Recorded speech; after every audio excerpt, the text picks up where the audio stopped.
Hello and welcome to another session of Level Up. This time we meet 62nd time, and today's guest is MATT TKOCZ. Hello, man. Hey guys, it's such an honor. Yeah, for us too. We are here with me and Wojtek. Hey Yeah. guys. Jonas will probably join in a minute or not. Or not. And today's session will feature Matt's works and his journey. How has he started? And also, he would like to show you some of his process, so we can expect some demo part with sketching and a little bit of some maybe 3D stuff. So Matt is concept artist working for the games and movie industry for many years. He graduated from Art Center College Design, and yeah, I think that we can just move on to you. Alright. Basically right now, and you can just introduce yourself in a proper way. So Cool. the voice is yours, man. Thank you. Let me just start sharing my screen here. Still in the process of figuring out how all this works. Alright. So, my name is MATT TKOCZ. Polish born, raised in Germany. I moved to LA in 2008. Yeah, so I brought a bunch of old work here because you guys like to humiliate your guests. Of course. That's the first thing we do every time. Yeah, I came prepared. I spoke to my therapist and he said it was okay. Okay, that's great. You spoke to your therapist. That's the first guest to do it. That's Yeah, awesome. I want to be prepared for the ridicule. Emotional impact. Yeah. So pro. I mean, yeah. So these pieces are like from college. I couldn't find anything from before that. So this is about 2009, I think. Yeah, before I moved to LA, when I lived in Germany, I obviously I like to draw as a kid, like we all do. Yeah, but I refused to stop and learn a proper profession. Oh, come on. So yeah, when I was about 13, I actually found out. You remember the old Unreal games? You know that they now have Unreal Tournament like Yes. 3 or something. But the first Unreal game had a level editor on the PC version. Okay. So that's actually how I got into all this. I started making maps and levels for Unreal. And at the time, I thought I wanted to be like a level designer. So I kept doing that for like, I don't know, like a year or two. But eventually, through that, I slipped into like 3D modeling, and I thought I wanted to be like a 3D modeler. So I did that for a while, and eventually I didn't want to do that anymore because I still like drawing. You know, like the 3D modeling seemed so technical. Eventually, like online by chance, I found out that there is actually something like a concept artist. And I was like, that's what I want to do. So I dropped all the 3D stuff, and because like in Germany, in the area where I lived, there was no real, college education for something like that. So at first I went to a school for graphic design because it was like the closest thing Yeah. to what I wanted to do, right? So it's like it's not a real college. It's probably like an equivalent to like a community college. So I got my degree, and after that I started working in mobile games. That was, horrible. I spent like my day just resizing images for all the different Devices. that they had back then, because that was before iPhone. Yeah. So yeah, that was the worst. So eventually I decided, screw all this. I want to go back to school. But again, since in Germany there was nothing that specialized in like concept art, concept design, I was actually gonna do industrial design because it seemed like that would be like the closest thing, and help me with like concept. Yeah. But before I could do that, a few things in my like personal life kind of happened, and I broke up a relationship, and then I was like, screw all that, I'm out of here. I'm gonna show all of you. Yeah. So I, crying, I flew to LA and applied to Art Center, and by some miracle I got accepted, and that's really where I kind of. So it was your cure for the broken heart. It was because I wanted to make her pay. I'm still trying. I'm still in the process. It just doesn't stop. Awesome, hard reset. Yeah, it's very healthy according to my therapist. Of course, you have a great therapist. Okay, so Yeah. at Art Center, that was industrial design. That was entertainment design, but Entertainment the design. first half of the education was industrial design. Okay. They mixed illustration back in, and it was like a little bit of everything combined. We did some graphic design. We had to take fashion design classes, architecture. We had to build boxes out of wood and foam in the first 2 terms. So that was the worst. But eventually, like, all that BS went away, and we got to like actually work on cool stuff.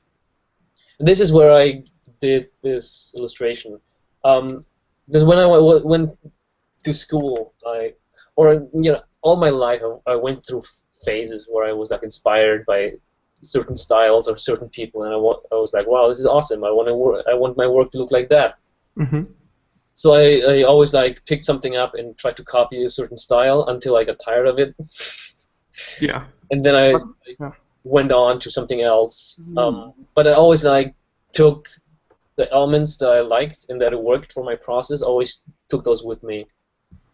Right? Yeah. So something from every study remained. Yeah, Something exactly. you liked, and build up over time. Yeah. So, and actually, like when I was in my 4th semester, we had an exercise where we were supposed to pick up somebody else's style and, make it our own. So these are like 3rd, 4th semester, where I was like experimenting with different like, custom brush stuff. Like David Levy does. Yeah. So for the shapes down here, I just took letters. I picked a certain font. I took letters that I liked and I distorted them, and I turned those into like underwater vehicles. Oh, that's interesting. Yeah. Yeah, and these are just like there was like the selection tool. So I just made like random scribbles, and kind of like sculpted shapes out of those. Oh, this is something else. Yeah, and this is just like creature sketches. That's like 5th term, I think. Nice. The most embarrassing stuff is still to come, so don't even. So basically, you studied like the organic stuff and futuristic stuff in the same time to just extend all the range of the horizons and stuff, right? Yeah. I always did a little bit of everything because I have such a short attention span. I can't just focus on one thing and stick with it. This was part of a class. It was like a Norm Sherman's class. He was one of the best teachers at Art Center, but eventually he got shot by some psycho. Oh God, that's so American. I know. God damn it. But this was like one of the best classes I ever took. So, and it was about working with a Sharpie. So it's always. It's an equivalent to 100% opacity brush in Photoshop, right? So that you always have to like think about your lines before you put them down, and then it helps to like learn how to draw in a more clean way. I'm going to show you the drawings that I did before I learned this technique, and you're gonna see the difference. So this was also part of the class, and we get a little bit of freedom in it to do some design stuff. For the most part, every week we had a field trip. We went to the zoo or some museum, and we just had to draw everything. But like every week we got to like just mess around and sketch our own stuff. Get inspired by what we see in the zoo. And this is my first mech design that I did in 2nd term. It was 2nd semester in Art Center. It was supposed to be like made from stuff that you could find in Junkyard. So there was like airplane parts, and it's pretty horrible, I know. But you know, I really have no excuse. This is my work, second term. What you gonna do? Yeah, I mean, This it's is all. like sketches. This is sketches for those, and these are like really messy, and I had no idea what I was doing. And back then, I used to work in a very different way. I used to work a lot with shapes because I thought that's how you do it. Um, I had many good people in my class who worked in this way, and I thought that's the only way to do it. So that's what I tried to copy. You know, you probably saw the Skillful Huntsman, those books. Yeah, yeah, for sure. Yeah, I have it. It's great. Yeah. So back in the day, it just kind of came out when we started Art Center. So all of us, we actually thought that's how you do it. You like start with silhouettes and black on white, because it seemed like that's the way. That's the standard procedure. I never really do that anymore because I can't work with shapes as well. Because for these I just take a shape for the body and some shape for the legs, put them together, and I have like a silhouette. Yeah, it never really worked like that anymore. So. So why is that exactly? Is it because industry changed, the clients has changed, or? I think when that book came out, actually, it had a big impact on like young artists and students because everybody assumed that was the way to do it, even though like professionally, you never really saw that. When you looked like at Gnomon DVDs, I think Fang Zhu was the only one who actually used that method. Yeah, that's true. When he did his robots, but everybody's different, so it's going to work for some people, but not for everybody. For me, it never worked. So this is like that Mac. Remembering the book, it was a little bit like a perfect visual development situation where, the whole book was just like a one big ideal development process that you could go anywhere, anytime, develop any prop, character, or environment with any method you want. And that was the book, like a huge enthusiasm just for visual development, the way artist does it. And yeah, that was great in it. That was a really nice exploration, but a lot of people thought that this is the only method you could do it and you should do it. Whereas the industry has changed from then, right? Yeah, and I feel like people are tired of seeing those black on white silhouettes and like the graphic breakups and all that. I don't think like people are impressed by that anymore. It was nice when Photoshop just came out, but yeah, of course. I remember having Shadi here, and he was talking about how the stuff he did for Uncharted 2 doesn't really apply anymore, doesn't really stand up for quality level of like project like The Last of Us whatsoever. Like how horrible it is for him to look at it now. So how fast is the industry changing right now? And how much the quality of the art we are required to produce is increasing, and it's really crazy because tools are changing so fast. And sorry for interruption. No, but I thought this was a conversation. I don't mean to lecture. So this is like some character stuff. This is also was in Scott Robertson's class, like me. And he just finished the book Alien Race. So he gave us an assignment to like come up with our own alien race characters, right? So this is where this came from, and I think I have somewhere in this folder I have more sketches for that. And this is also in his class. He wanted us to come up with World War II themed airplanes, but like our own designs, right? Oh, nice. So and like this is probably the best page that I did for the entire project. And then like, see, like I work better that way than I do like with silhouettes, because later on I would try to do that as well, but it didn't quite pan out. Okay. So this is a draw-through method, right? Yeah. This is good old Scott Robertson stuff. Yeah. So this is what you can find in his new book. I mean, not so new anymore, but How to Draw, right? Yeah, last year I think, or maybe 2 years ago. Yeah, this one.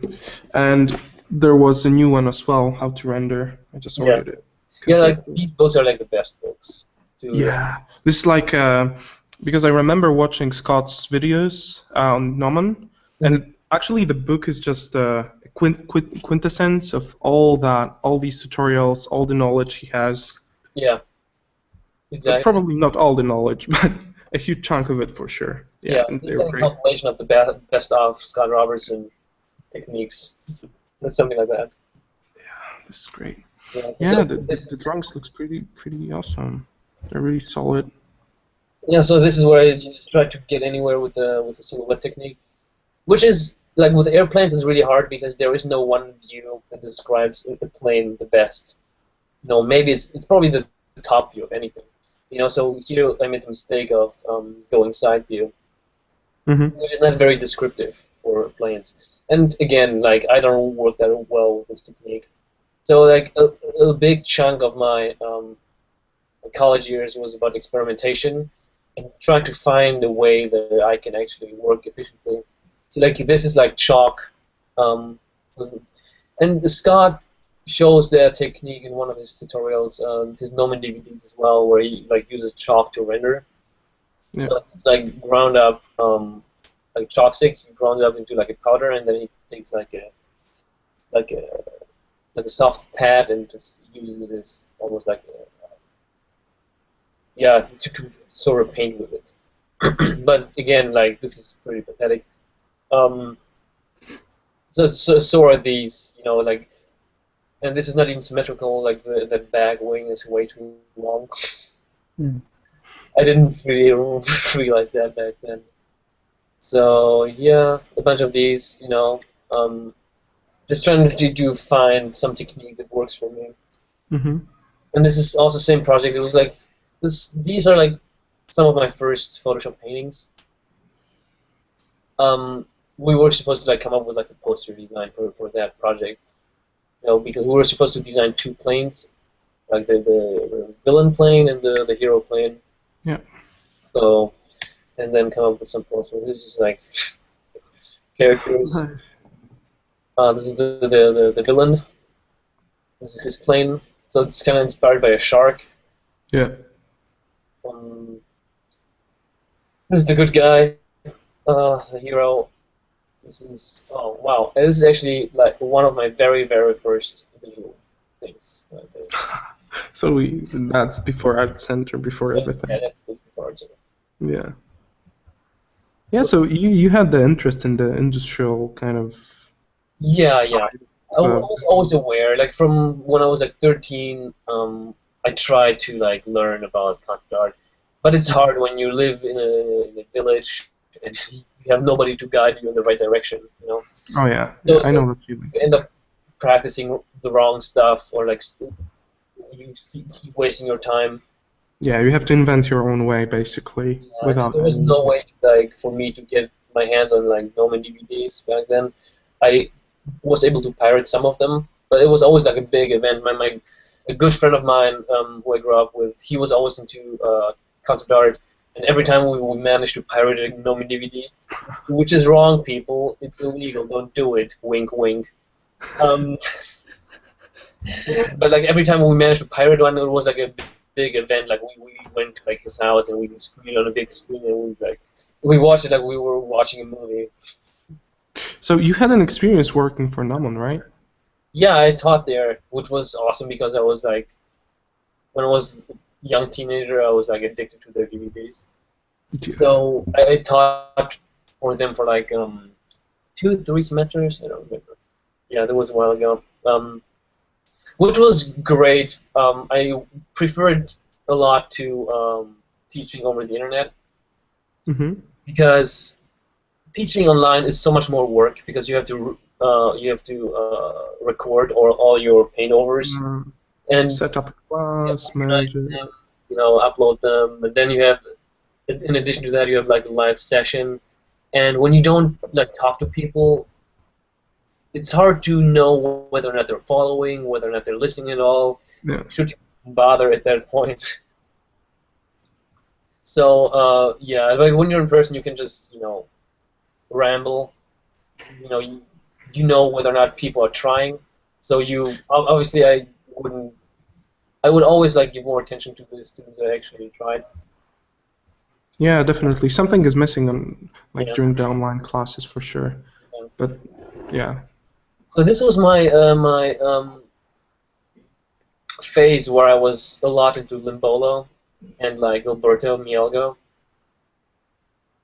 If you know those guys, then they paint in a Hellboy, right? Hmm? Hellboy. Yeah, I don't know. No? Alberto, the art director of the Tron TV series. Okay. I remember Limbolo, flowery paintings. yeah, Limbolo did like the Golden Compass and stuff like that. Like they paint in a very graphic way. So let's see. Let's make this. Yeah, okay, Alberto Mielgo, okay. Yeah, this is I get it. Limbolo. He was like a big inspiration for me for many years. Oh, my internet is too slow. It's unloading. But it's all very graphic and simplified. You know, it's always like solid colors and not a lot of softness. So I was very inspired by that because it looks so confident. You know, and like for my money, like this guy is like the best with compositions.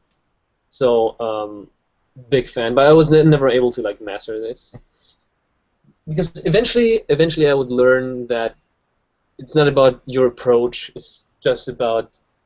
It's more about your thought process, not about technique or like how you start. It's like when you're younger, you always watch like video tutorials, and you think it's the solution. You know, you think like you just need to know how somebody starts, you know, and how he like goes about doing what they do, and that's gonna fix everything. Or you think, you know, I just need that person's brushes, and then I'm gonna be golden. It's gonna be awesome. Yeah, I think that we all come from this point. Like you just want to download some brush set and oh, okay, I'll be next. Matthias Verhassel or whatever. Yeah. So like eventually you learn it's not really about the process. It's more about the thought that goes into it. Yeah. And I was you know, David Levy fanboy. And this is like inspired by the book they made, Exodyssey. You know, the steamboat guys. So like, and this is again like Limbolo inspired. So you just switch through style to gather as much, and Yeah. take from as much from their styles. Yeah. This is like David Levy inspired, like lots of like custom brush stuff. Yeah. Yeah, but I was still like looking for a way how I could work like my process. What would be comfortable to me? What would like work with my primitive mind? You know, this was for another Scott Robertson class. Just like designing some vehicles and drawing. This is also for one of his classes about rendering. So one week he wanted us to like take pictures, analyze the material, and explain it, like you know, like reverse engineer the rendering. You know, so I did these like coming up with like reasons why the scratches would like reflect in such a yeah, it's something like the Gnomon video for practical lighting, I guess. They also had the same kind of process with showing the material structure and how the light is bounced, which direction. Yeah. This is also for like one of Scott's classes. It's the rendering, so that the design is obviously horrific. The transportation design students would make fun of me because they said it looks like a bar of soap. Well, come on! Have you seen the newest Star Wars trailer? Right? There's can you imagine using that soap in your toilet? It would be awesome. Yeah. No, about the soapy designs, like it reminds me of Star Wars 7 trailer and the soapy Tatooine spaceship. I don't know if you have seen the trailer for the Star Wars. Now you can see. They totally stole my design, man. I'm gonna sue. Yeah. I mean, pretty similar to me. Soapy Designs for the win. Then we did these. It's like and I always like whenever I teach a class, I always do this exercise with them as well because I thought it was really helpful. It's just like making primitive shapes and rendering them in an environment. Yeah. It's like automotive paint. So it's like pure painting, or you switch a little bit to 3D in at this point? No, this is just Photoshop. Well, the sky is obviously a photo of a sky, but like this is just Photoshop. Nice. Okay, so that's a rendering engine exercise basically. Exactly, yeah. You're like a key shot, and you have to render based on the image map you have around the So you start with a layer that's like a matte material, So it's like like cloth or like plastic. Well, plastic would be too reflective, but like cloth. So it would be like a matte material, and then you add like another layer of reflectivity. Yeah. Make it like a automotive sort of finish. Okay. This Nice. is the same thing with like an interior, right? You want to do us to do one exterior and one interior. It's like a modern Zeppelin. Yeah, or like a butt plug, I mean, who am I to judge? Whatever you like. And I love this. Yeah, exactly. That's awesome. Yeah, this is kind of like how reflections only reflect when it goes lighter, not darker. Like the tree in the Ferrari, it goes dark red. It doesn't go green. Mm-hmm. That's because when it's dark, when the tree is darker than the base material of the Ferrari, it doesn't reflect into darkness because the reflection is light. It doesn't go darker. So that's what I kind of like try to explain here. Awesome. And this also helps when you like simplify reflectivity too. So that's a good shortcut. There's some weird. What term was this? Like third, fourth in Art Center. There was like fourth term Art Center. Like when we first started working with like color. Mm-hmm. This was third term, just value study, like trying to describe a shape with like shadow and matte materials. This was my first interior ever that I did. I think that was like after, it was like probably like the second term. Mm-hmm. Yeah, so it's like really simple, but I was struggling with the painting part so much that I couldn't really focus on design. This is also like a norms class. We went to like a car museum drawing old cars, like classics. So that was good stuff. And then there was in LA, I think it's Alhambra. There was like a military museum. They have like helicopters and tanks. So we had to draw those. And these are actually made-up tanks. So because half of the exercise was to study the tanks, to draw the tanks, and the second was to come up with our own tanks. This is Art Rage. I don't know if you guys remember that software. It's like software. Yeah. So it's like a quote-unquote traditional painting software. Yeah, without pen pressure. Yeah, it's all very odd. I didn't like it. Yeah, it weren't digital and it weren't traditional, and it was weird because it was trying to mimic traditional. Yeah. With digital input. Yeah. Yeah, and then like I don't want to give up the control that I have in Photoshop. Yeah. Too much is out of my hands when I work in something like this. Yeah, some Star Wars stuff. Everyone needs to do like at least one Star Wars stuff. Yeah, I feel like everybody goes through that phase. This was actually for what's that school called? Concept Design Academy class. So it was about like architecture, right? So I would like just sketching like buildings. They give us a description, and then we just came up with our designs. So you sketch it out in Photoshop purely? Oh, these were still like 2D. I didn't start drawing in Photoshop until 2010 when I bought a Cintiq. Mm-hmm. Yeah, but now I sold my Cintiq and I use a normal tablet, but I still draw in Photoshop because I'm just so used to not scanning anymore. Yeah. again, we went to an aquarium, just drawing animals. Zoo. This is, yeah, like about 4th semester. This is still like inspired by like Alberto and Lambolo because it's like full opacity brush stuff. But here I started mixing it with different things. This is like some G-string warrior that I don't know. I have no excuse. I'm sorry. Take it for what it is. It is what it is. Yeah, this is some horrible. These were still like some of my first paintings, like very early stuff. When I tried to figure out how Photoshop even. What's this pixely stuff? The line, like, what's that? This stuff. This is. I thought these would be like buildings, like architecture.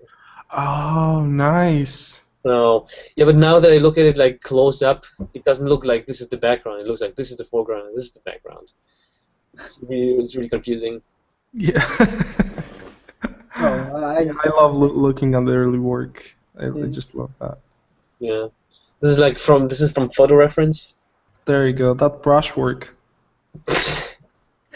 Awesome. Yeah, I think you don't need to be that cruel, man. No, I'm just. Yeah, I know. I have feelings too. I'm gonna. You know what? I'm gonna tell my therapist about this. Yeah. He certainly has to.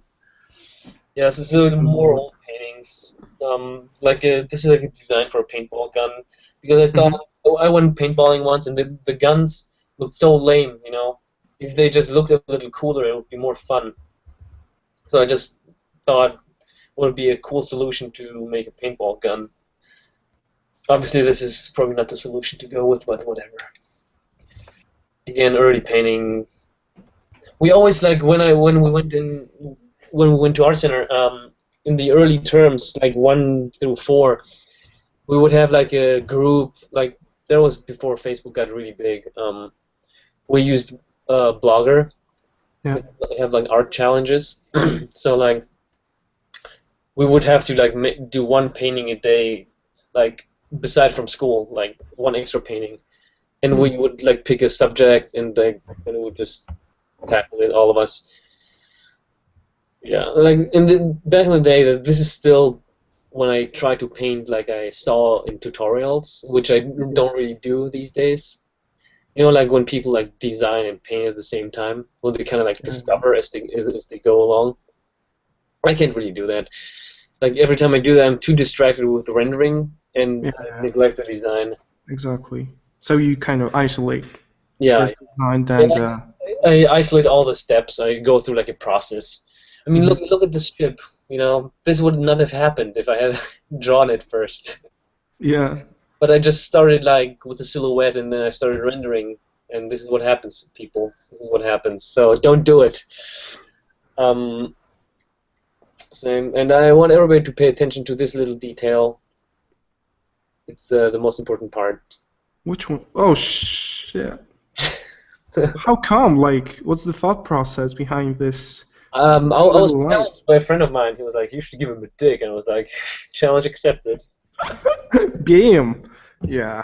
Yeah, that was before I took it seriously. And maybe I don't know. This is inspired by the Unreal Tournament map, the Capture the Flag map on the Yeah. Meteor. Yeah. And this is actually my first painting that used a 3D underlay. So I used SketchUp. You can still see some of the lines from SketchUp back here. So I used SketchUp to model this really roughly, and then I just painted over it. It still didn't help much. This was also all these are part of that challenge we had, like once a day, to finish one speed painting. So this is the topic for this was in Jurassic Park. You know, some cliche painting, like the old school thing people used to do, like take one object and repeat it 3 times in perspective to show the scale.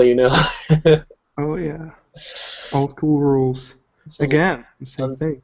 Underwater stuff, same thing. Like I'm a one-trick pony.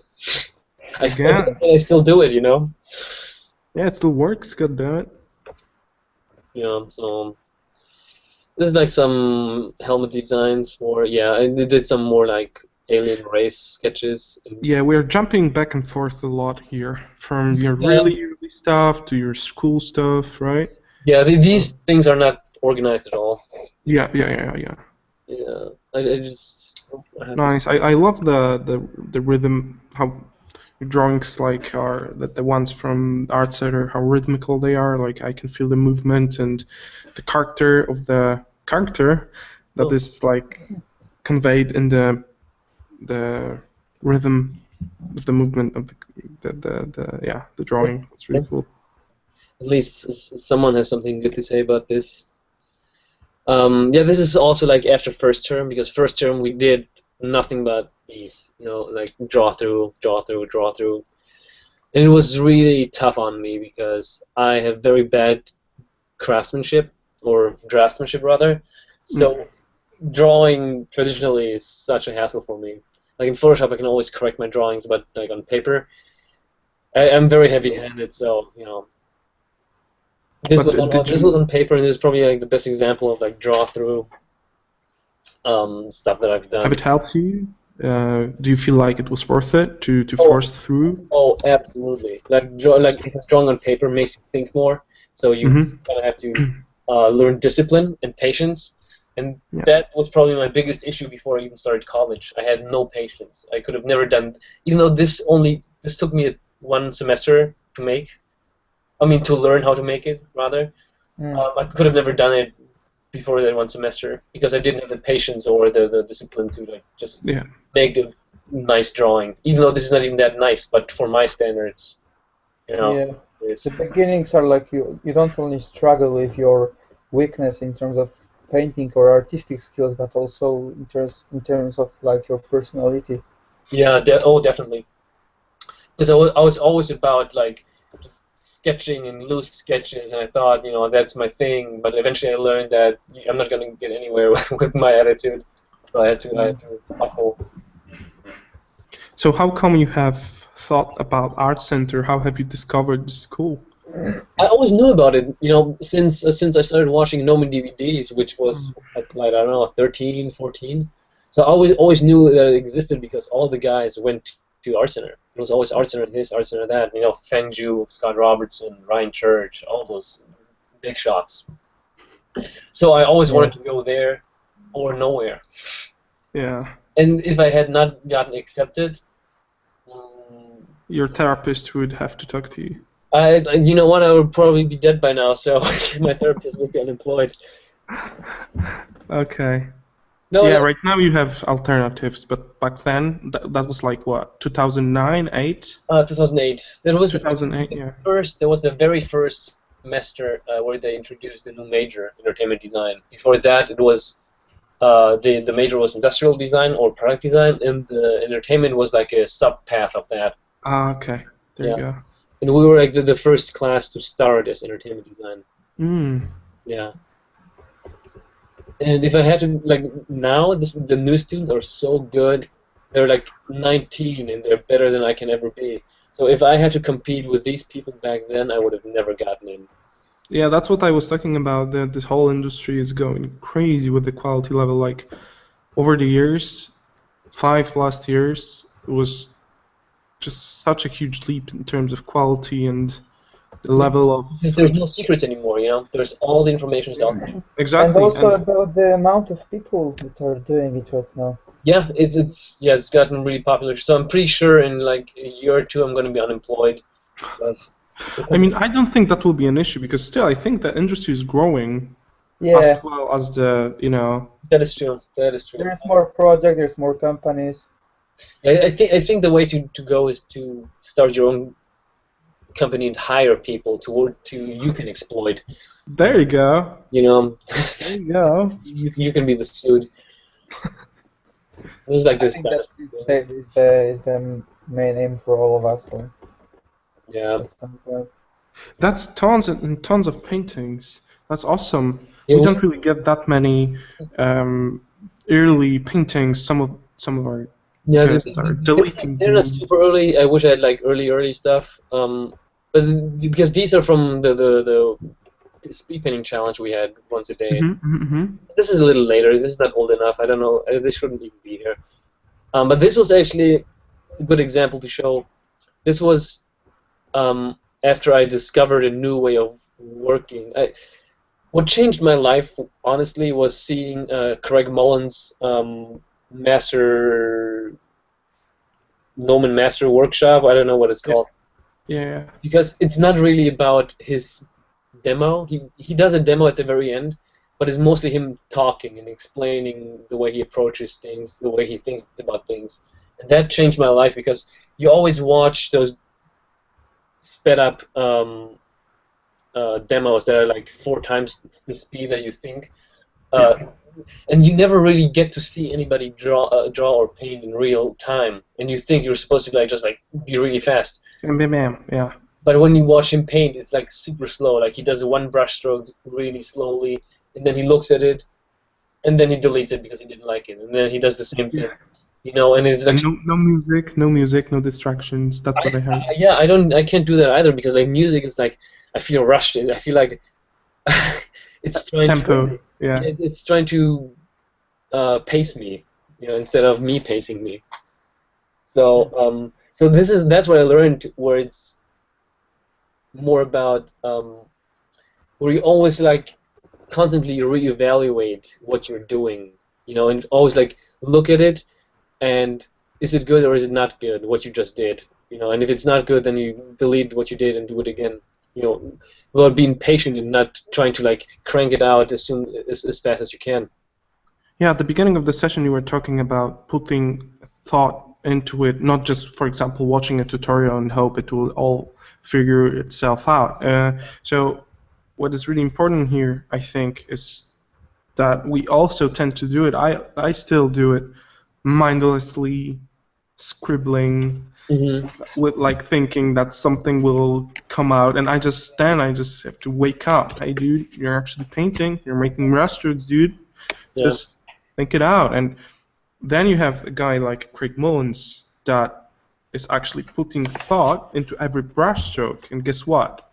His paintings actually look like they're thought out. So yeah. It's like when I used to teach, or actually I used to think that too. I mean, I'm not an expert at painting or digital painting. Still, I'm not really an expert at anything. I do a little bit of, all kinds of things. But what I think it is that makes a painting look painterly, quote unquote, or a rough, loose painterly painting is not being messy. It's about being efficient. It's less brush strokes and implied more accuracy. Yeah. Less is more then. So. Yeah, and I think that's also true for design, not only for painting. Yeah. When I was starting out, I had a really hard time coming up with details. So I thought, but now that I don't know, the detail creates itself now, sorta. Because when you have a functionality, you have to put in certain things to make it believable. So you don't have to think about detailing it because, when you have a suspension, you need this part. You don't have to come up with this part. This part is needed for the suspension to work. Or you need a gas cap, so, or an air intake, you need that stuff. So you don't really have to think of it as stuff to add. You just stuff that's essential, really. Yeah, so here again, I'm experimenting with different styles. I got into transportation design a little bit. It's all painting, right? Yeah, this is just Photoshop. Oh, actually no. The wheels, these 2 wheels, were SketchUp. So really nice render. Just did 2 wheels, and I painted the rest. This is just a side view, so just Photoshop. And again, I am always drawn to this graphic style. Different vehicles. Nice. You were such a productive beast then. What? You were such a productive beast. I used to be more productive when I was in college because the competition was so strong. I was so bad compared to everybody else, Like when I was accepted to Art Center, I was like, yeah, I'm the shit. I'm gonna own this place. And then it took me like a term or two to figure out that I actually sucked. I didn't want to believe it until like the second semester. I was like, wait a second, I actually suck at this. Yeah. So at this point, what was motivating you to push further? What was the thing that kept you going? Well, when you're young, you're usually like the only person who draws out of every people, like out of your entire environment. There's maybe two people who draw, right? So it's fair to say that when you're young or like high school, you're the best artist that you know. So I was already used to that idea because in high school nobody even cared about drawing. But then I started Art Center, and I thought I would be a rock star. And then I realized, wait a second, everybody is better than me. How did this happen? So I get like really frustrated and depressed, and I just kept trying harder and harder. And I was banking, because I don't consider myself very talented, so I was just focusing on just putting more time in, and I was hoping that it would make a difference. Because there were so many people in my semester who were so good, and they kept picking up concepts so quickly. Things that I have to like analyze and like reanalyze and explain it to myself. They just do it intuitively, and I'm still trying to internalize all the stuff that I've learned. So what was motivating me is just to like be better than other people. Okay. I mean, it's still the same because there's always so many people who are so much better than you. So you think that Art Center provided you with an environment that basically have put you in the position to outdone yourself and... Yeah, I think so. Like, I'm sure it's possible to excel without art school, but I would not have been able to do it, to be honest. Okay. Because the pressure that's put on you, like you spend, like I remember in fifth semester we had a traditional painting class where we would paint from life with gouache and acrylic, and I was so bad at it. Like I can't even begin to explain to you how bad I was. Yeah. Like everybody else was good at it, or at least better than me. I was like the worst one. I was so frustrated. I was like close to crying every week. So like every week from Sunday to Wednesday, I would not sleep and just paint. Ah, okay. That's interesting. But like I would still not have more stuff because it was not digital. It was traditional. So I kept just painting, working on one painting for an entire day, and it would still be mediocre, But I would, I definitely have to admit that I learned from that experience. That was probably the most frustrating class. It was a good class, it was frustrating because I sucked, So, if it wouldn't be for this environment, this... I would work in a coal mine right now. Or I would be pumping gas for you at a gas station. I don't think so. I don't think so. But coming back to the idea of, you just said that you wouldn't be able to do art if it wouldn't be for Art Center, but it's possible. No, it's definitely possible, but you have to have the right mindset. I think it's more possible these days because because of things like Level Up, that didn't exist. Like there was I had like one video tutorial for years when I was a kid. So yeah, you had Gnomon, the biggest hub, I think. Yeah. Still, but I also have to say that Gnomon starts to lag. Like the DVDs, they become very repetitive. Like they're all kind of the same. I think actually Gumroad is probably better because it's less structured, and the people can actually share whatever they want to share.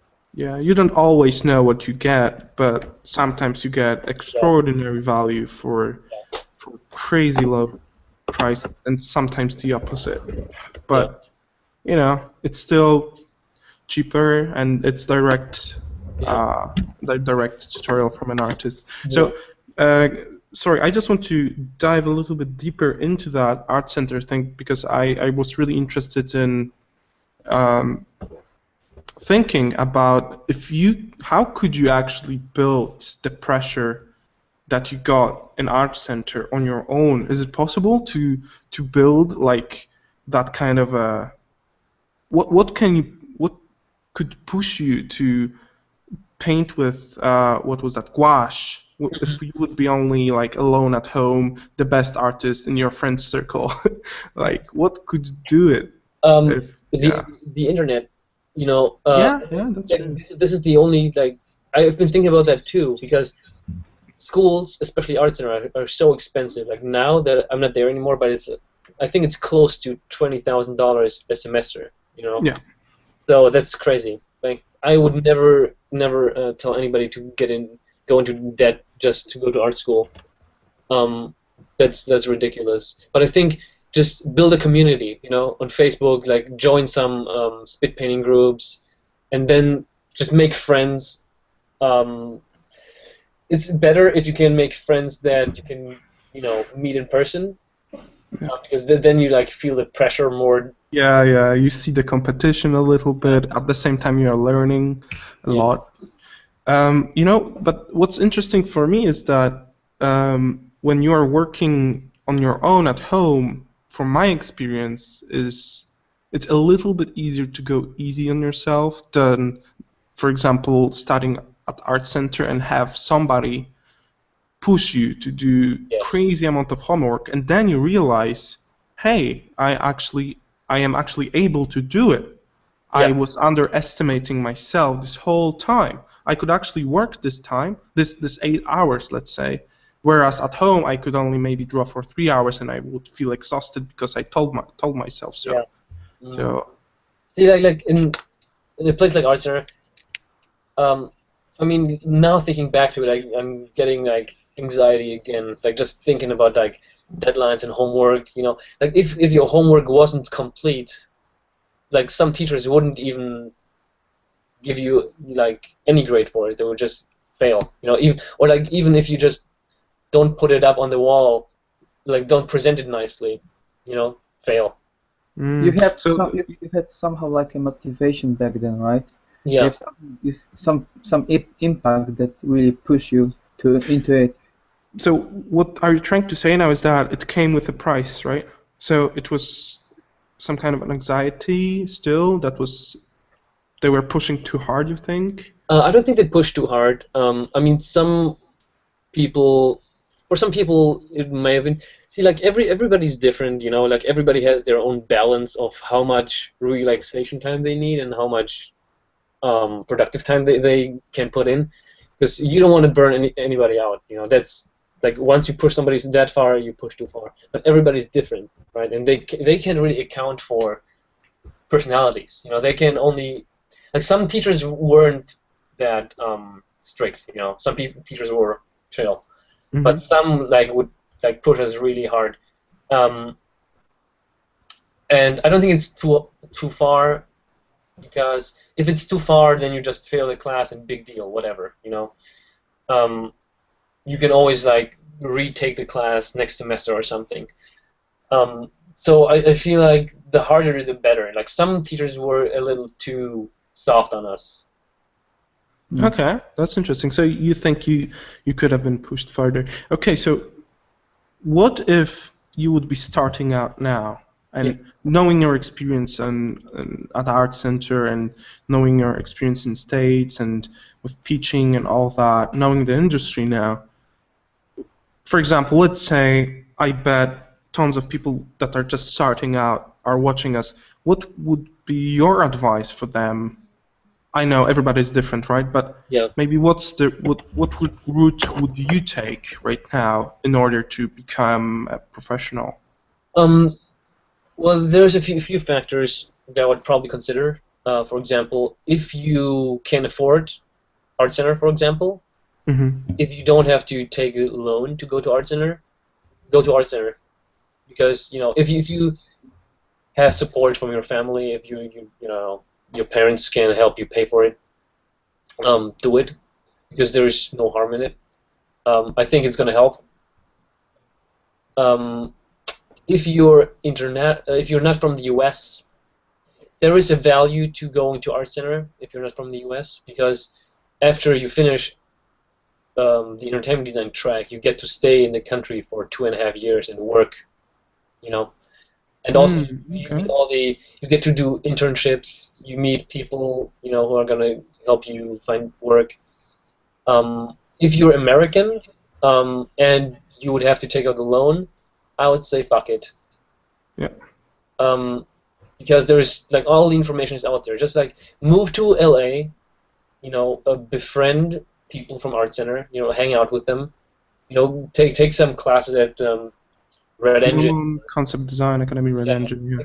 Like socialize with these people, but don't go to Art Center. Just hang out and ask them for their opinion, their help.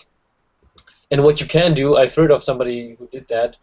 I don't know that person personally, but that's what I heard. Is he befriended somebody from Art Center who was in the track.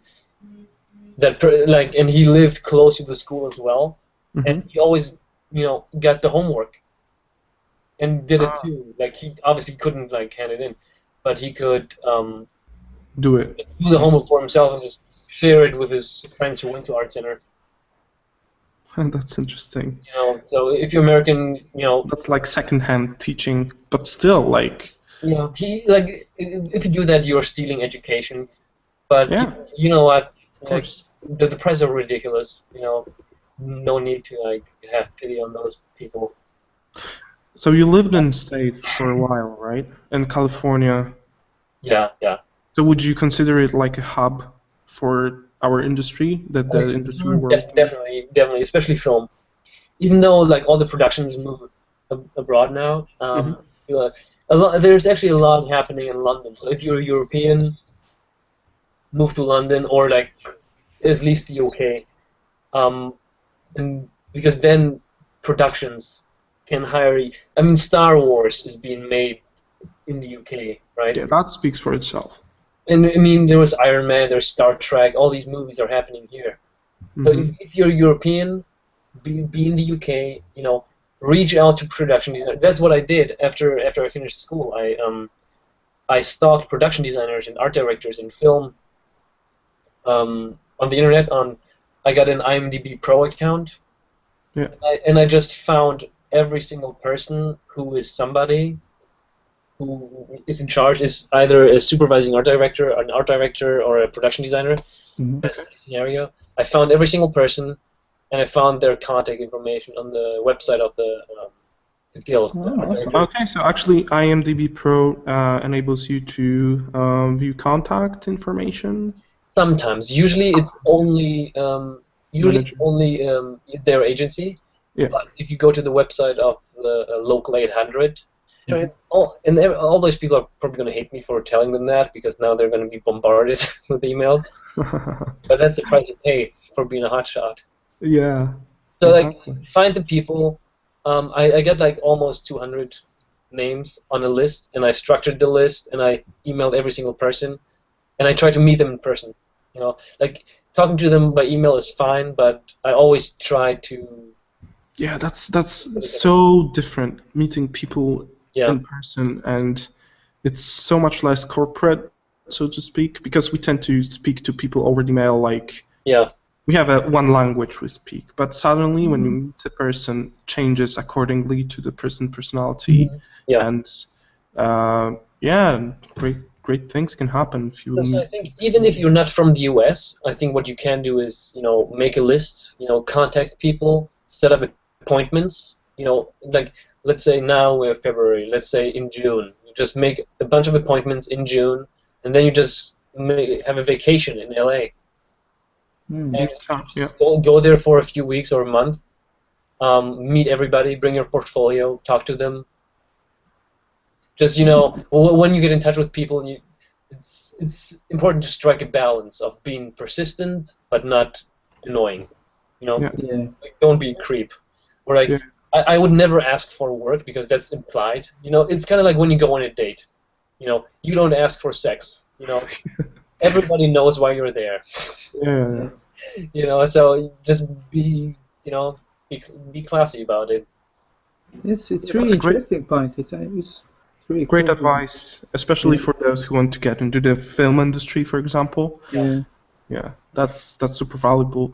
So coming back to the pieces you're showing us, we have started repeating, or No, this is just like the same awesome. project. Okay, so it's still going. Yeah. It's like the same projects, but like you know, like different stuff. Like at this point, it's I already have that. Yeah, it's like the same projects, but like you know, this is a very early painting, one of the first paintings that I did. You know, same. They are really swapping between two different kind of Yeah, pictures. different levels of Yeah. quality, and it's still same person, and it kind of shows. Still, it's kind of same. Yeah. I mean, This is a good example of starting to render too early without the design because like Yeah. you know that always happened to me. So now I divide up the whole process into like design and then rendering. You know, Yeah. they almost don't overlap, but they do a little bit, but not too much. another alien race. Yeah, those pieces are not really organized.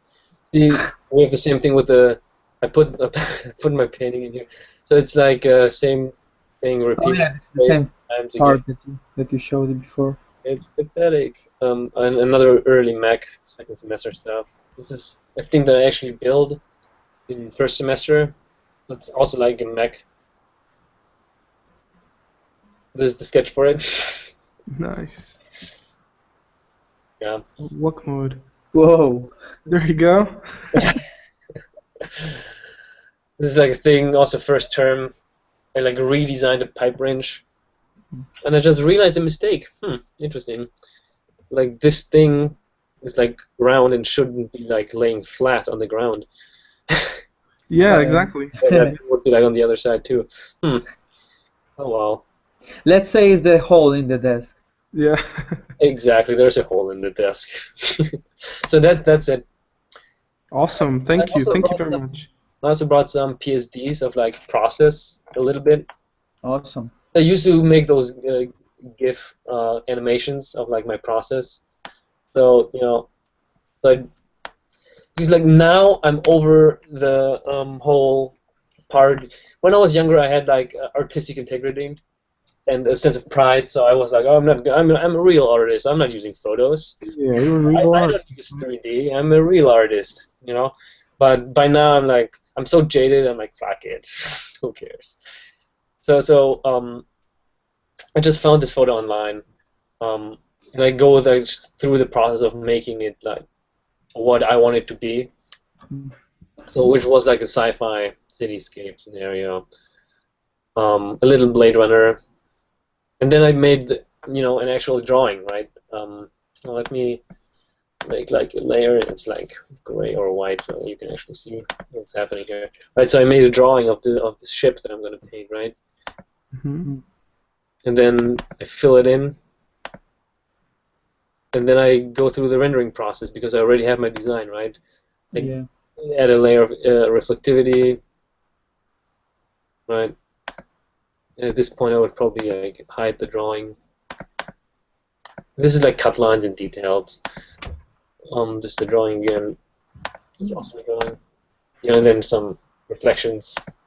Yeah. And the process is pretty much the same as everybody else's. You know, it's not anything special. Do you have maybe that motorcycle that you showed us right there with the sketch and then the rendering face with modeling and then just painting over it again? Oh, also this piece here. This is I took a photo of the cafeteria, a double negative where I work right now.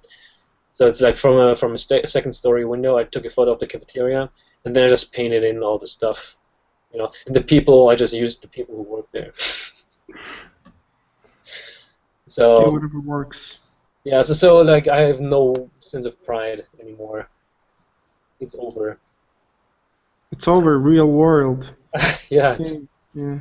So so usually my process kind of goes like this, you know, a ton of sketches, then I go either into painting or modeling.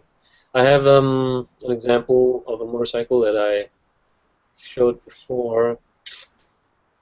All right, yeah, here it is. Oh yeah, that's the best one. So you know, like sometimes I get like I don't know. You can say you get inspired, right? You see a cool motorcycle and you're like, yeah, that's what I want to do. So you come up with your own thing. So I wanted to do like a junkyard post-apocalyptic motorcycle, right? So it's like it doesn't really have a body or a seat. It's all like made from the essentials, right? Like a gas tank is the seat, right? So what I did is I just came up with a bunch of sketches, and then I was like, I like this one, right? So I took this sketch, and I did a rough model. And this is like a mix between 3D Warehouse.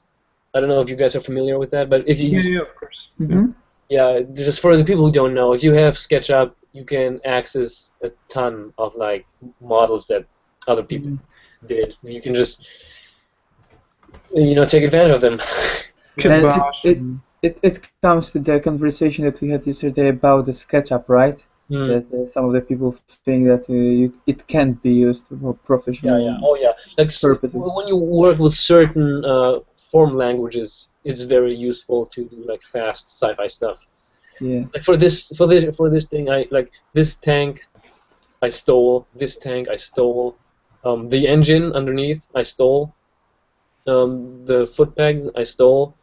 And then all I modeled was the wheels, the swing arms, and the pipes, really. Oh, the handlebars I also stole. And then I modeled the seats. So I only modeled the stuff that I needed to be specific to my design, like according to my sketch, right? Because in my sketch I have things that are like real world stuff, like this gas tank and this tank, and I actually have more tanks than necessary because really you just need gas and oil. But I just added another tank just because it looked cool. So that's like when you bridge the knowledge from Art Center and the contemporary stealing tools, so to speak. And so this is like the, and then I painted over. Yeah. You know, just in Photoshop. Super cool. Yeah. So and I used that same technique with this guy here. So what I did here is I just started with like a rough color palette, if you want to call it that, and then I took a model that I made in SketchUp, and I just took different robot parts that I stole from Google Warehouse, and I made it symmetrical, right? And the rest is just like color it, right? And then add some depth, like some atmosphere, and the rest is just painting some sort of environment in here.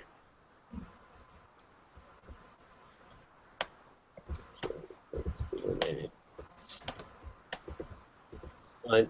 And the rest is just like adding atmosphere and effects and details.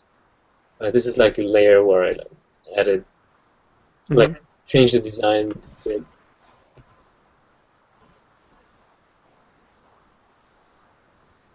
The process is pretty straightforward. I think it's pretty much how everybody else paints. Or, like, I struggle with calling it painting because it's not really painting. Yeah. You know, like after having to suffer doing traditional painting in the past, I feel a little bit of it phony by calling this stuff painting. It's more like, you know, making pretty pictures. Yeah, that's so true. Like more like designing in a really collaging. Yeah, there's like so many techniques but like calling it painting is kind of weird. But it looks like people agreed on the term visual painting, so it's whatever.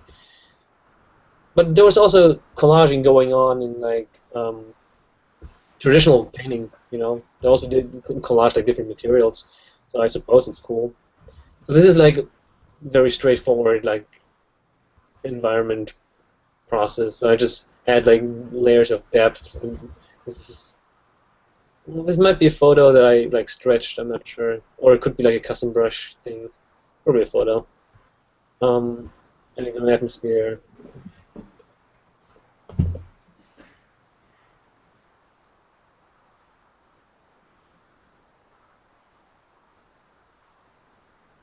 And adding a ship, as always. You always need a ship. Of course. Remember, if you don't have a ship in your image, then it's useless. Yeah. Most important part, signature. Yeah, so all these are pretty much this thing. Let's see. And this is also like very phony. I used all the dirty tricks in the book. I had a photo, I had a 3D model that I made in Modo, and then I kind of like blended them together. And I took a photo for the horizon, and then I just started blending them together.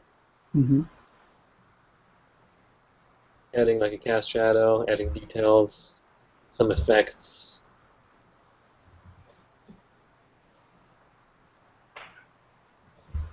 Nice. Ship. We are using all spectrum of techniques to achieve the picture we want. Because I don't really consider myself like an artist or an illustrator, so I kind of abandoned that sense of pride or this false sense of artistic integrity, because I prefer to think of myself as a designer, if you can even call it that. And you know, it gives you a lot of freedom. You get to let go of all the judgments, preconceptions. Yeah, exactly. So this is pretty much the same thing. Always, you know, I usually start out with line drawing because I feel more. It feels the most intuitive to me. Then I took a photo. I flipped it upside down because I wanted to be dark on top. So that's the only reason. And then I added like atmosphere. So you have like a base color composition from the photo. And then I just, you know, defined shapes. Yeah. And then I added another photo back here, just as a texture. Yep. And how long does it take you usually to finish and complete that kind of conceptual image? See, that's a really hard thing to answer, because there was no art direction. This is just a random piece, you know. I just do whatever I want. So this is probably less than an hour, you know, because of all the cheap tricks that I use, right? Because like at this point, all the important decisions are already made, you know. Everything that you have not nailed down here, you're gonna have a hard time later on, and so and the rest is just like it kind of comes natural, you know. After the first, say, 20%, the rest kind of comes together naturally, like intuitively. See, this is again the same thing. This is, but except this is no cheap tricks. So let's see. So this is just drawing and painting. So I usually don't start in grayscale, but I made an exception because I had no clue what I was doing with this piece. But this is one of the paintings where I don't really have a clear idea, and these usually take longer. You know, I started with a sketch of like a ship, and I just and I started like defining the shapes. Yeah, when you have something already designed, or you just prepare it before, it's much easier and much faster. Yeah, and I always get confused when I mix stuff, like the different things, painting, rendering, and designing. That doesn't really work for me. But I've seen people do it, and they're pretty amazing. Yeah, so for instance, if you're doing work for a movie or for whoever your client is, you just send them like a lot of sketches, like the complete set of the sketches that you showed us, or it's like the sketch and some model, or how does the process work? But you are freelancing mostly, right? Yeah, I usually freelance remotely. Sometimes I work in a studio, but that's not really my cup of tea. Well, I usually don't show the rough sketches because even though art directors always say that, yeah, we love seeing sketches, you know, we're artists too, you know, we're all artists here. I don't recommend doing it because they don't really get it, you know. I usually don't show anything to the client until it has a certain level of finish and photorealism. All right. Because they tend to turn down ideas if they are not presented the way they want to see it. So they don't really. Yeah, I know. Like I fall into the trap every time because people always say, "Yeah, we're artists, you know, we want to see sketches," but they don't. They don't know what they want. I know what you mean perfectly. Yeah. So what if they just disagree with your idea and you spent on it like 2 days on making like quite photorealistic concept, and they say, you know, maybe it's not like a minor changes. It's more like yeah, you know what, we have to quietly start from scratch. What happens then? It's like you are getting frustrated, or you get used to it, or you just No. aim the expectations of the client always. See, like I'm getting paid a daily rate, so I don't care. You know, like I'd rather start from scratch than tweak an existing thing because it's more fun. You know, it's more fun to start something new than to like beat a dead horse, as they say. So I'd rather start from scratch. That's why, you know, like I would probably present this, you know, as a design. Maybe not go quite as detailed with the additional helicopters and stuff. Mm-hmm. And then, you know, if it's minor changes, like I've been doing that stuff for a little bit now, so by now I can sort of tell if it's faster to start from scratch. Yes. This is another example of like a model, like or maybe I have the stuff in here. Yeah, so this is like a SketchUp thing. So you also put a lot of effort and focus on presentation, not only the concept behind it. It's also like the presentation, so they have like clear idea of what you really present to them, right? Yeah. Yes, because when you work on a movie, you know, it's a live action movie, so it's gonna at the end it's gonna be a live action product. And so especially directors, they're a little removed from the artsy world, so they like seeing stuff the way it's going to be seen on the screen. So I would usually even pick a scene from the script and put it into an environment where I can like explain. This is the shot where the bad guy comes out of the toilet, right? Or whatever kind of movie that would be. Yeah. So, but I always like, and even the aspect ratio of the images. Like when I work in film, I usually work like stereoscopic aspect ratio, because that's what the movie's going to be, right? Yes, yes, yes.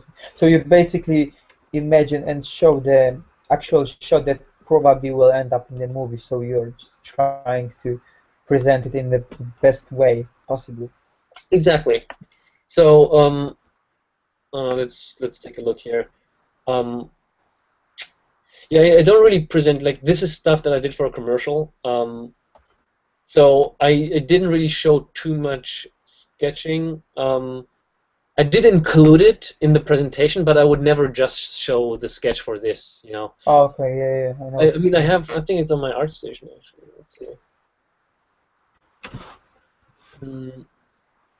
So basically, it's like a strategy as well of doing it and being smart with having all. Go ahead. Yeah, go ahead. Because I've been fired from jobs before, you know, and like after you get really depressed, you're like, how have I failed you? You know, you just want to, because it hurts your ego when you get fired. Yeah. You know, like this is really rough stuff, but I would never present just this. Mm-hmm. You know, I would go at least a little bit further and put color in it. Yeah. You know, just to have somehow like an impression. Yeah, like these are like the sketches for the painting. Like this guy is this guy, right? But if I just showed them this, they would tell me to get the fuck out of there. You know? Yeah, we somehow can admire that drawing skills and stuff, but when you're working for client, that's not gonna work that way usually. So we have to be aware of what we can show or not, in case of not being, in order not to being fired too soon or. Yeah, like when I was working for Treyarch, right? I was designing a vehicle, like a futuristic vehicle for the upcoming Call of Duty. Mm-hmm. They were actually pretty good with reading sketches because they have like an art department, right? Like and they go through that process a lot. So I feel like when you work in-house, you get away with it more, Mm-hmm. with showing early sketches. Yeah, that's what I basically do as well. Because they have a pipeline there, you know. But when you work from home, and we talked about that before, but like when you work from Yes. home, they don't see you work. So I feel if they don't literally watch you work, they probably assume that you're gonna be lazy. So Yeah, exactly. always You have to somehow show them that you are actually working on it, not just laying on the bed and just doing a 5-minute sketch. All right, that's done. Exactly. So like when I work from home, I usually like try extra hard to please the client, just so they don't assume that I'm just jerking off all day, Yeah. which I am. Awesome. It's very professional attitude, I guess. And then it's, like I just don't want to get fired. It's just self-interest. Yeah. Yeah. So like I usually don't even do these types of sketches. Can I open this in a new window? But these are amazing. These are really cool. Yeah, I don't really do those unless it's for a personal project, because this is too much.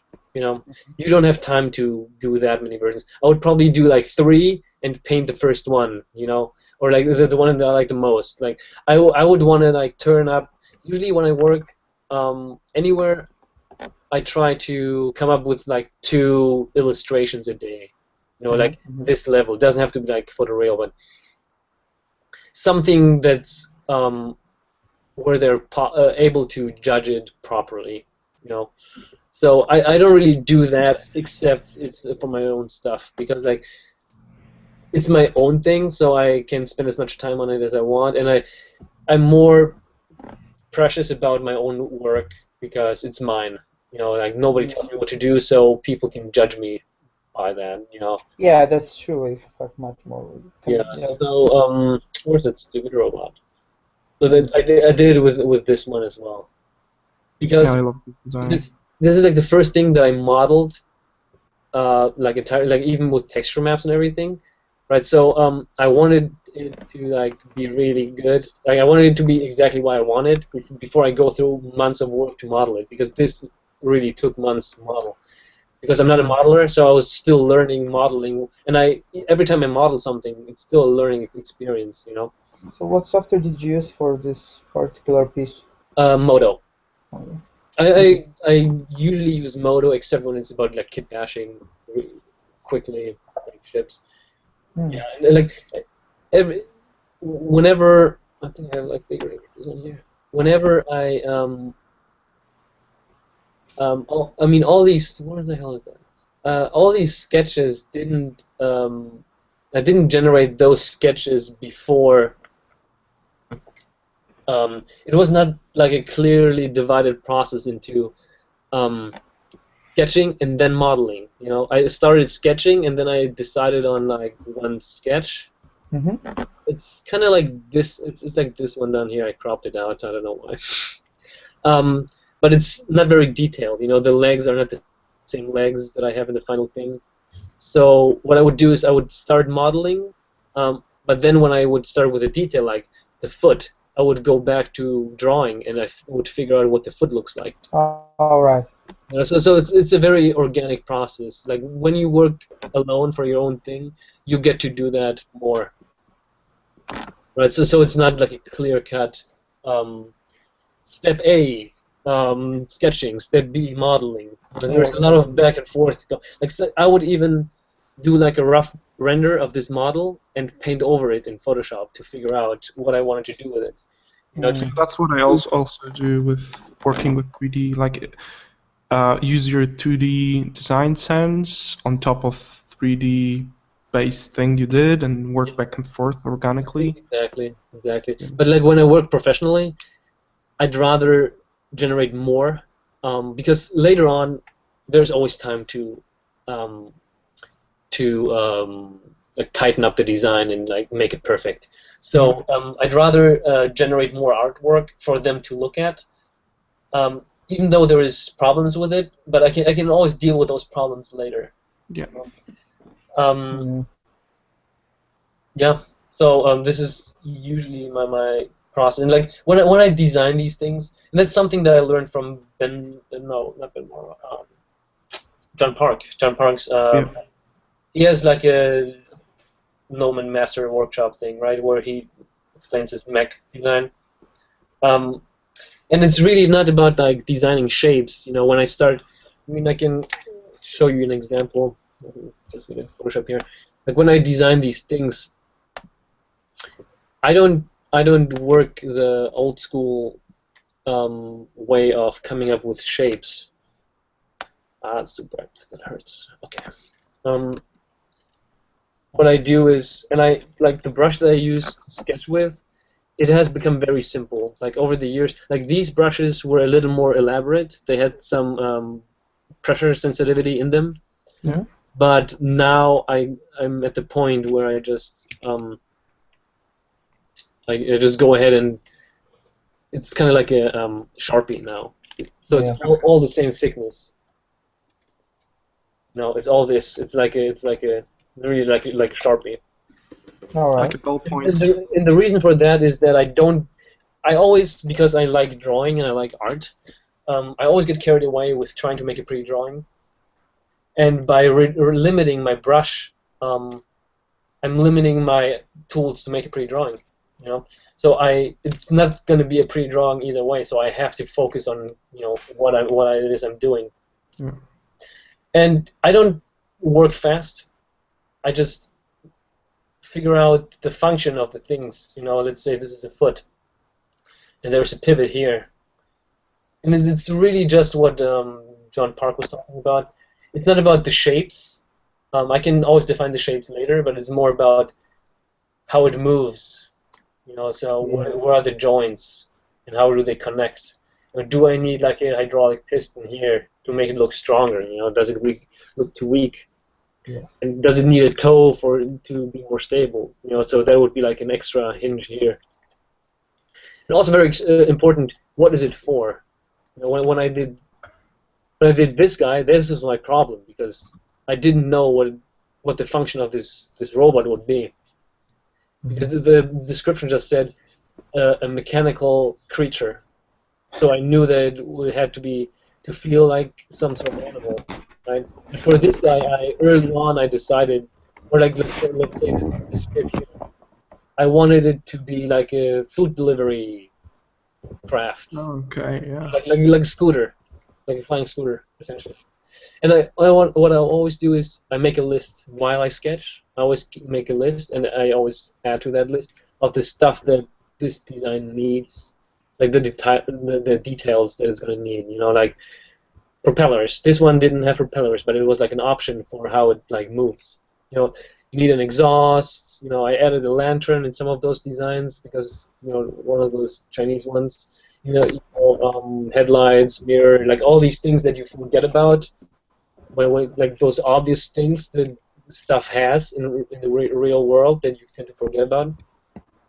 And for this thing, I knew that it was going to be like something to rescue like lost mountaineers, right? So I knew that it was like a first aid sort of situation, right? And I don't really like bother about the shape of the body. You know, I don't start with, this is going to be the cockpit, because everything should kind of serve at least one or more functions, because an arm can also serve as a leg, or it can be a gun if you want to have a gun, and like what is it for? Is it is it used to clean windows, right? If it is, then how would you, if you had to build it, right? you would want to build it in a cheap way. So how can you combine the wiper with maybe one of the legs, or maybe the whole thing attaches to the wall of a building and just drives up and down. No, so the stuff you're talking about right now reminds me of this really fun game that just came out recently. I think it's in the early alpha. This is like a really indie project. It's called Besiege, and it's about building your own medieval killing machine, basically, from the parts that are like Legos. You know, it's like you have to think about functionality, and you can make it fly, you can make it throw things, but it's not like you put a gun and it's working. You have to put every single thing in order. That's really awesome. But that's exactly how I would think about doing that. Like, or if it has a driver, right? I would start with where's the driver sitting. You know, I would add a little guy in here, and he's like piloting the thing. And you know, I can always like crop stuff out and move it if I want him to be like in the front. You know, maybe there's two drivers like in my other paintings, or maybe one is back here and he pilots the vehicle, and this guy is just piloting. You know, for example, it would be like in the other design, there's like grippers, right? He controls the grippers, and he controls the movement of the. Yeah. Right, and I don't start. I kind of design outside in. I start with the elements that I need, and then I track them back into where they meet in the middle, right? And then I figure out how they actually connect to each other. But I know that I need a gripper, right? I know that I need a machine gun or something, whatever this is. And then I draw like a little Gatling gun, and it's maybe attached to an arm, or maybe it's just rotating. And I started with the stuff that this design needs, like according to the brief, and then I just have those elements meet eventually. You know, I need legs, maybe 2, maybe 3, maybe 4, maybe more. But I would usually not give anything more than 4 legs these days, because it doesn't seem like there was a good reason to do that. Yeah. Yeah, so functionality first. You don't worry about anything else really. Like the presentation phase can always come later. Yeah. And at the proper time. Yeah. If I even wanted to present this sketch, I would probably just paint over it a little bit later. You know, just maybe put it in the background. Just make a very rough painting. If I wanted to present it, I would probably not present it this way. Yeah. Unless I work at the studio. You know, maybe there's like bags, like stuff in them. See, the problem is like I have not decided what this is for. So there's a lot of stuff happening right now. So if you, for instance, like concept the vehicle, like you said, for a Call of Duty, you do like a huge research first, and then try to come up with your ideas based on some existing designs, or yes, absolutely. Like not existing designs, but when you do a slightly futuristic vehicle, for example, right?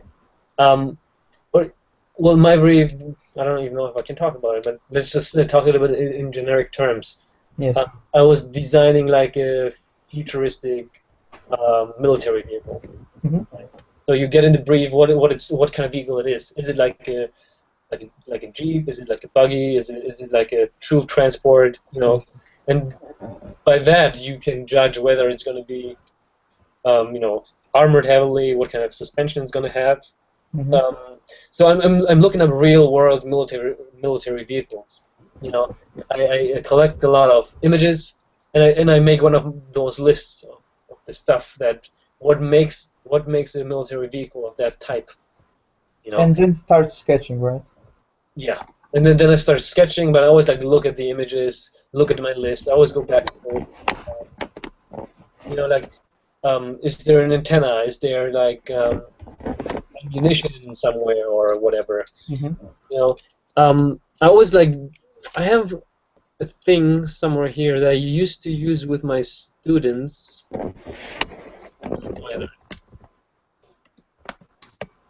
This is like really rough.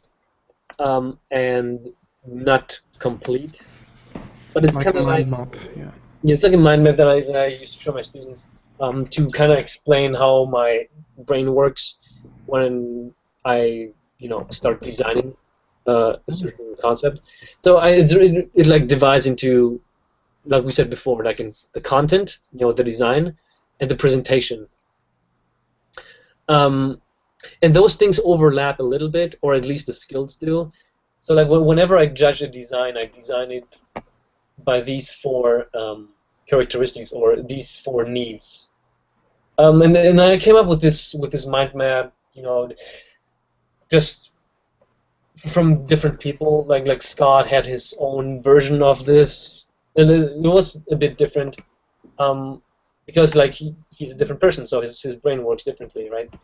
Yeah. But like the four needs of every design are really like, aesthetics is how cool does it look. Believability is like about functionality. Appropriateness is, does it serve the story? Is it appropriate for the target demographic? And then originality. Is it recognizable, unique? So these are like and this is not really complete. It's just for me like a reminder. And I would probably list these, if this list was like by importance, I would probably start with appropriateness, because the most important thing of every design is that it has to serve the story. It has to make sense within the context where it lives. Let's take Up, for example, right? The Pixar movie. Yeah. You have the two characters, Mr. Fredrickson and the little Asian kid. I forgot his name. Yeah. So. Oh, my bank is emailing me. So, like, do the designs tell the story? Do the designs make sense with the personality of the characters? Is it an appropriate time period? That it doesn't look too futuristic or too old school. These things are always number one. And then I would probably go with the aesthetics as second. With believability, which is like functionality. It doesn't look convincing, like it's a real thing. When you look at spaceships, like the bubble ship of Oblivion, right, which is like one of my favorite designs ever. Yeah, that's crazy. So it's just like, does it look like it could work? Which, like the bubble ship, I thought it did, but like the drones, they didn't have any means of propulsion. Like there's nothing on them that would keep them flying. They were just floating, like bubbles. So I thought that was weird. So that would kind of like get a minus point in believability, like for my money, right? I mean, I don't know what I'm talking about, obviously, but it's like just my sort of way of judging designs. And after that, is it cool looking? Is it badass? Does it like work with all the classical design rules? Golden section and proportion And from what I see here, this mind map would also work just for graphic design or any other. Yes. Not maybe any other, but for many visual industries, actually. No, actually, I'm glad you brought that up because it's really like the older I get and the more experience I get, the more I realize that it's all the same. There is no difference between character design, environment design, vehicle design, robotics, because they like the rules, quote unquote, they always apply. They're always the same. Design principles, basically. Yeah, exactly. The only thing that changes is really the package. Your base. When you design a character, you work around a human figure, for example, right? Whereas when you design a sports car, you have a different kind of anatomy, right? And like different cars have different anatomy, and different people have different anatomy, and same with like environments. But you always approach it the same way. You might have to learn how to draw a figure, but not necessarily if you work with photos, right? So there's like I oftentimes I get job offers where I think I don't know how to do that. I still take those jobs. I'm like, Yeah, I've done it 100 times, of course. Bring it you on. learn on the go. You learn on the go. Yeah. Exactly. It's Like all the learning process. I'll figure it out somehow. Sometimes it works out. Sometimes I get fired. But I'd rather take that chance than just say no, I can't do it. If you don't try, you'll never know. So Yeah. So I feel because I feel like it's all the same anyway. I'll be able to figure out somehow. yeah.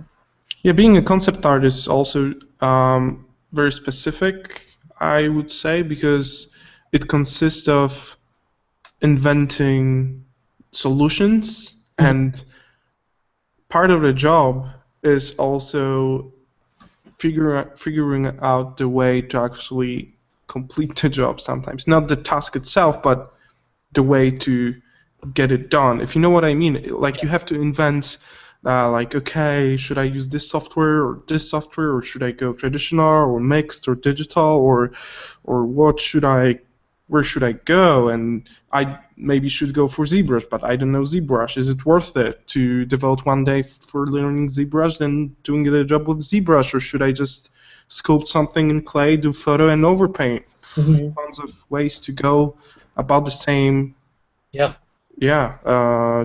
so to speak. So it's not always about the subject you're designing, but yes, it's also about the process you have to design every time. Yeah.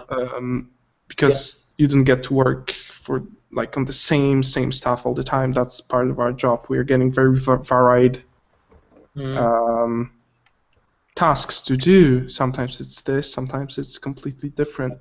So I feel the most efficient way to go about anything is just like figure out where you want to end up, with your image.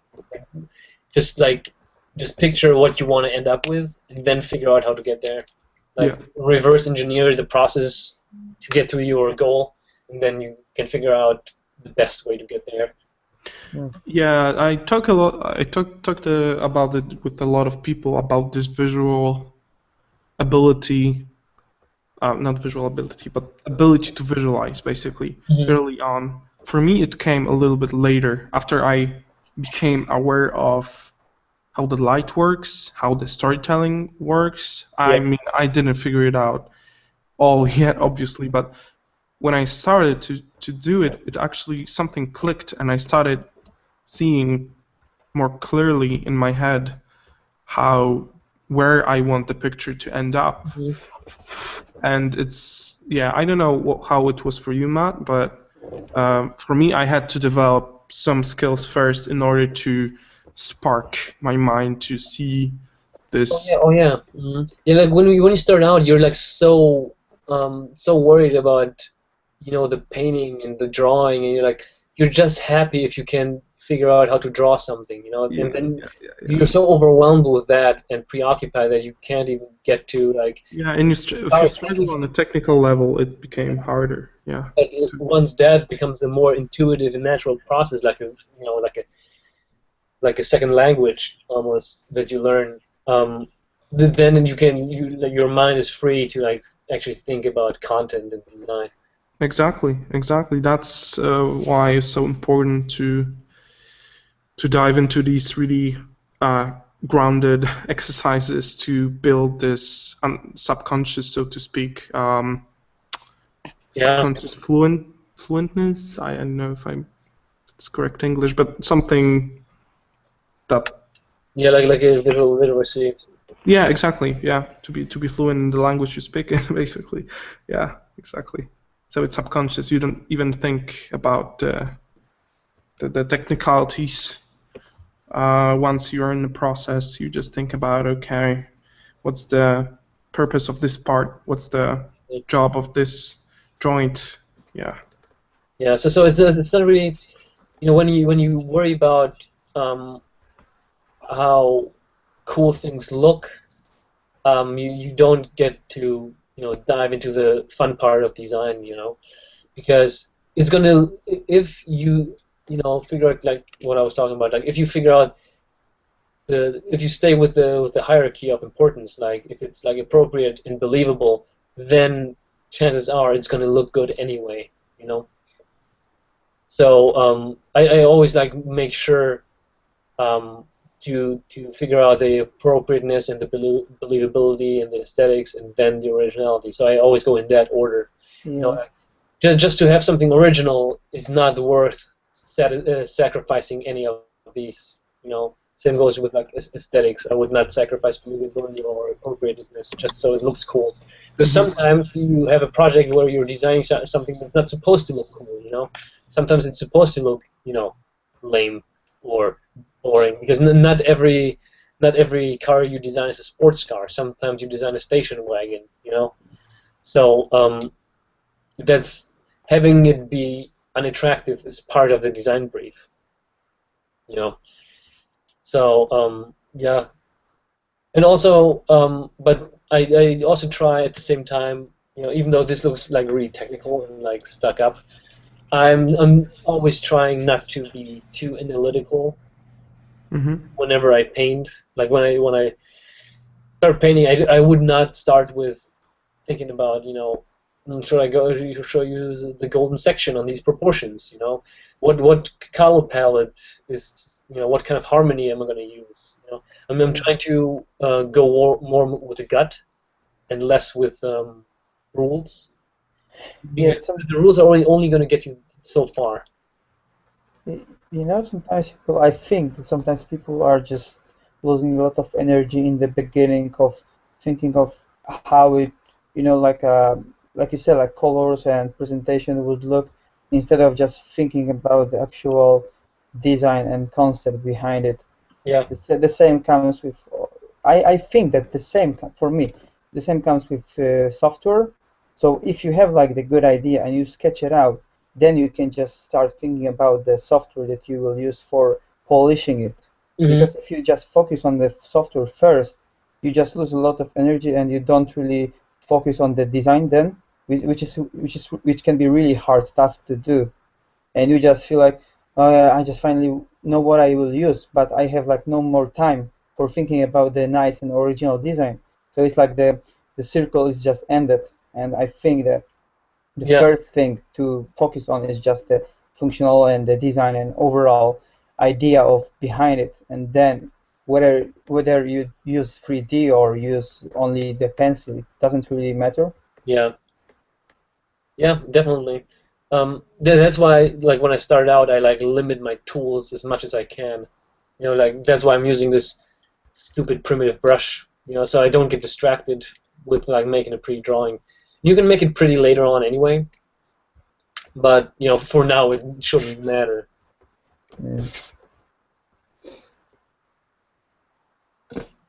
Yeah, I'm out of steam. Yeah, right. It's we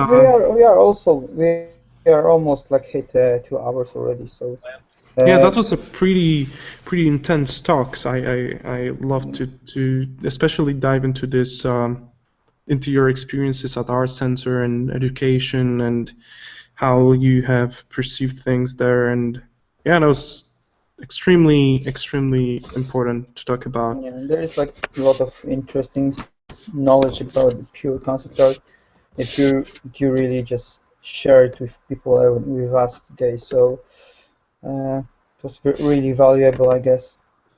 Of course, I mean, also the subject of that breaking into the industry, the trick with IMDb. I mean, not trick, but yeah, not all the really people know. Not all of the people know how to reach out to art directors and supervisors and all that. So you know, sometimes people are just too shy to even try. Yeah, like people don't want to be inappropriate or like overstep a boundary, which is a good instinct. But I feel like if you have that impulse that you don't want to be bothering anybody, you know, that's a pretty safe place to be in, because that way you know that you're not going to be a weirdo.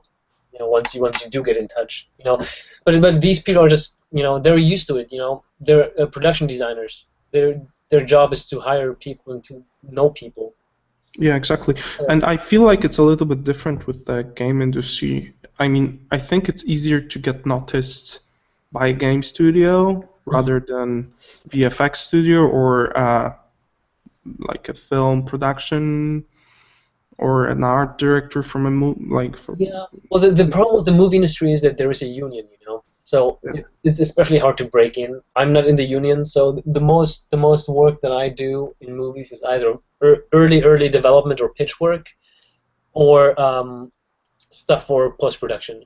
Yeah. You know? So because I can't really be part of like an art department because I'm not part of the union. It's like a mob, you know, like the mafia.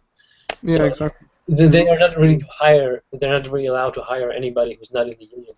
So I know some production designers and I know some VFX supervisors, and I usually like get hit up by them. So I do the most of the work that I do for for movies are either pitches or post production. But I've actually never I've only worked in one game place so far. The problem for me with games is that I don't like working in-house too much. It's just the structure is too rigid. You know, even though it feels a little more relaxed, because you don't feel the pressure of delivering like extra work. Yeah. People see your work like in games, like nobody seems to be doing a lot of work anyway. From what I've seen, like they just hang out and they spend the entire day at work, like until midnight. Yeah. Doing nothing. Yeah. For the most part. How would you, because you told me that you were in-house or on set of the movie a couple of times, how would you compare working with people around on the movie and inside the studio for games? I think it's a little more comfortable in games because they have their office building, and they've had this building for potentially years. So they have a kitchen, and they have free food, and they have pizza Fridays or whatever they do. Yeah. And like people know each other for a long time, so there is more of a community. In movies, the productions are usually like temporary companies. They find an office space, they rent an office space, they bring all the people in. Nobody really knows each other, because it's like and they stay together for a few months, and then it's over, and everybody goes their separate ways. And there is no office structure. There is like no real kitchen. There is no routine. Because everybody's new. And you have to bring your own computer, which kind of sucks. Yeah, like in games, they usually have a machine for you. Yes. So it really just depends on taste. If you're like a person who wants a stable environment, I'm guessing you probably would feel more comfortable in games, because movies are really temporary. Every movie is like they found a new company, and it lasts for a few months, maybe even less than that. Depends on how long it's going to take them to find out that you're just a fraud. And fire you. Yeah, I'm speaking from experience, guys. Yeah, I mean, it happened to me. It happened to everybody. Like, it's part of the process as well. You don't always get the job you fit perfectly in. Yeah, and you can't take it personally, but I always do. And then talk to your therapist about it. Exactly. That was great, Matt. Thank you so much for joining today. And it was my pleasure. Yeah, that was very informative, and I Man, love that. he's still drawing. He's still drawing. No, I was just scribbling a little bit. Nothing good is going to come out of this. No, I mean, it perfectly shows how important it is to think before you draw, especially for these purposes we talked about, like industrial design and entertainment design and all that. And I love to see your drawings and early work as well, how well they do not match, really, like how much of a leap you did. How you come up with ideas like spamming machine. You are somehow like a Mikalkus. You know him, right? Oh yeah, we're good. Yeah, it's like you have quite kind of similar process of like these thumbnails and sketches with robots and mechs. Yeah, but he's a little more old school than me too. Yeah, But yeah, he's like even more draws Feng Shui. everything. It's crazy. I don't have the Yeah. patience. Okay. All right. Yeah. So I think that we can wrap up at this point, right? Cool. Yeah, make sure to visit Matt's website to check out his work as well. You're not on Facebook, right? I'm not. I'm old You're school. not on Facebook. Okay. Follow him on ArtStation for Yeah, sure. follow him on ArtStation. You will find a link in the description of this video. And yeah, Matt Matters, right? Matt Yeah. Matters. Yep. Okay. You Matt can Matters follow my whatever Instagram or something. I always have like sketches that I don't show on any other platform. Awesome. Yeah. All right. Awesome. We'll make sure to post all these links in our event page so we can easily find Matt online. And yeah, see you guys next week. If you enjoy what we are doing, please thumb up this video and tell about us to your art friends, To your parents. parents, Thanks for having brother, me, your guys. sister, and your dog, everyone. Okay. Feed Thank your you, dog Matt. with level up Thanks. videos. All right. Cheers, guys. Thank you once again, Matt. It Yeah, was really thanks, nice. dude. See ya, guys. Bye. Next week.